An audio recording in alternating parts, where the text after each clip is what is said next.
Henry Kissinger की सबसे brutal कहावत आज भारत के सामने सही साबित हो रही है। दरअसल किसिंजर ने कहा था कि विदेश नीति के मामले में ना तो कोई देश किसी का परमानेंट दोस्त होता है, ना ही कोई परमानेंट दुश्मन।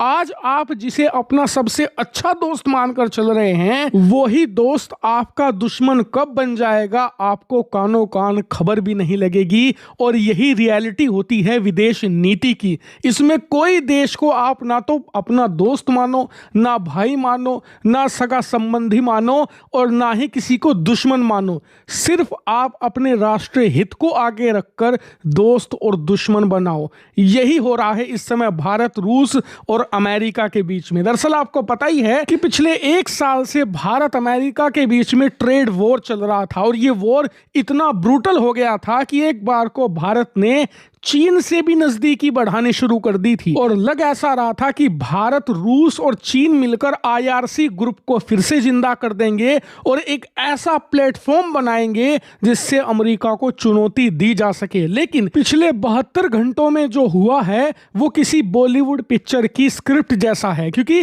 पिछले 72 घंटों में अचानक से भारत और अमेरिका करीब आ गए। दोनों देशों ने एक ऐतिहासिक ट्रेड डील भी साइन कर ली और भारत के ऊपर से टैरिफ भी हट गए। लेकिन इस डील के रिस्पॉन्स में रूस ने जो जवाब दिया है वो हेनरी किसिंजर की कहावत से मेल खाता है। आप खुद अपनी स्क्रीन पर देखिए। अचानक से व्लादिमीर पुतिन ने लेटर लिख दिया पाकिस्तान के प्रधानमंत्री को और कहा, इस्लामाबाद में जो हमला हुआ है आतंकी, हम उस पर शोक व्यक्त करते हैं और साथ ही आतंकियों के खिलाफ आपकी मदद करने के लिए हर तरीके से तैयार हैं।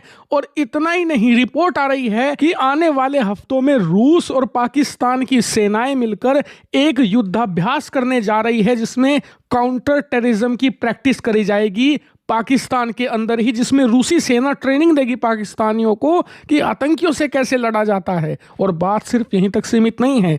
पिछले 24 घंटे में यह भी रिपोर्ट आ रही है, जैसा कि आप देख पा रहे हैं खुद, कि रशिया पाकिस्तान एक डीपर स्ट्रेटेजिक पार्टनरशिप बनाने जा रहे हैं। जी हाँ, ये बात मैं अपने से नहीं कह रहा हूं, खुद अपनी स्क्रीन पर देख सकते हैं। दोनों देशों की तरफ से स्टेटमेंट आया है जिसमें उन्होंने कहा है कि अब वक्त आ गया है कि रूस और पाकिस्तान मिलकर एक डीप रणनीतिक साझेदारी बनाएं जिसमें काउंटर टेररिज्म के साथ साथ दोनों देशों के बीच व्यापार बढ़े, दोनों देशों की सेनाओं के बीच में कोऑपरेशन हो और साथ ही डिफेंस को लेकर भी एग्रीमेंट किए जाएं। वहीं कई रिपोर्ट्स में यह भी बताया जा रहा है कि भारत ने क्योंकि रूसी कच्चे तेल की खरीद को कम कर दिया है तो रूस चाहता है कि इसे कंपनसेट करे पाकिस्तान, यानी कि भारत उसका जो कच्चा तेल अब नहीं खरीद रहा उसे पाकिस्तान खरीदे ताकि उसे कंपनसेट किया जा सके। और इसके लिए बड़े रणनीतिक साझेदारी करने को भी रूस तैयार है। और देखिए, इसमें रूस की कोई गलती नहीं है। भारत ने अपने हित देखे हैं अमेरिका के साथ ट्रेड डील करके, और इसीलिए हमने रूस से कच्चे तेल की खरीद कम कर दी है। रूस के साथ कोई बड़े हथियारों की डील भी हम नहीं कर रहे। आखिरी बार हमने 4 साल पहले रूस से S-400 एयर डिफेंस सिस्टम खरीदे थे। तब से लेकर अब तक कोई भी बड़ा हथियारों का ऑर्डर हमने रूस को नहीं दिया है। यहां तक कि हम जो नए MRFA डील के तहत 114 लड़ाकू विमान खरीद रहे हैं, रूस को उम्मीद थी कि इन 114 लड़ाकू विमानों के लिए उसके लड़ाकू विमान सेलेक्ट होंगे। भारत या तो Su-35 खरीदेगा या Su-57, लेकिन भारत ने दोनों को ठुकरा दिया और खरीद कौन सा रहे हैं हम? राफेल लड़ाकू विमान। इसीलिए रूस को लग रहा है कि भारत के साथ फिलहाल पार्टनरशिप उसके लिए मुनाफे का सौदा नहीं है किसी भी तरीके से, क्योंकि दोनों देशों का व्यापार भी इस समय उस लेवल का नहीं है कि सिर्फ उसी पर निर्भर रहा जा सके।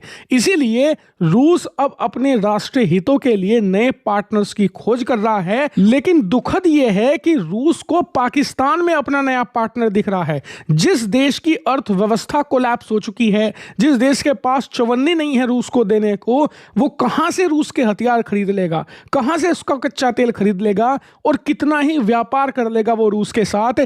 इसीलिए अगर रूस नए पार्टनर की खोज कर ही रहा था तो एशिया में बहुत सारे देश हैं, अफ्रीका में बहुत सारे देश हैं जो कि अमेरिका से नफरत करते हैं, पश्चिमी देशों को नहीं मानते और रूस उनके लिए अच्छा पार्टनर हो सकता था, लेकिन ये देख रहे हैं पाकिस्तान में। इसीलिए ये सिर्फ नए पार्टनर्स की खोज नहीं है, बल्कि भारत को चेक में रखने की कोशिश है कि अगर आप हमसे ज्यादा दूर जाओगे तो आपके दुश्मनों के हम करीब आएंगे। और जिन लोगों को लग रहा है कि रूस ऐसा नहीं करेगा, रूस तो हमारा टाइम टेस्टेड फ्रेंड है, बहुत पुराना दोस्त है, हमेशा हमारा साथ दिया है, वो हमें ब्लैकमेल नहीं करेगा, तो उन लोगों से मैं एक रिक्वेस्ट करूंगा कि एक बार जाके चेक करना, जब भारत ने 2015 में रूस का S-400 एयर डिफेंस सिस्टम खरीदने से मना कर दिया था, तो उस समय रूस ने क्या चाल चली थी, आपको देखना समझना चाहिए, जिससे कि आपको पता लगेगा कि दुनिया में कोई भी देश ना तो भारत का पूरी तरीके से दोस्त है, ना ही पूरी तरीके से दुश्मन।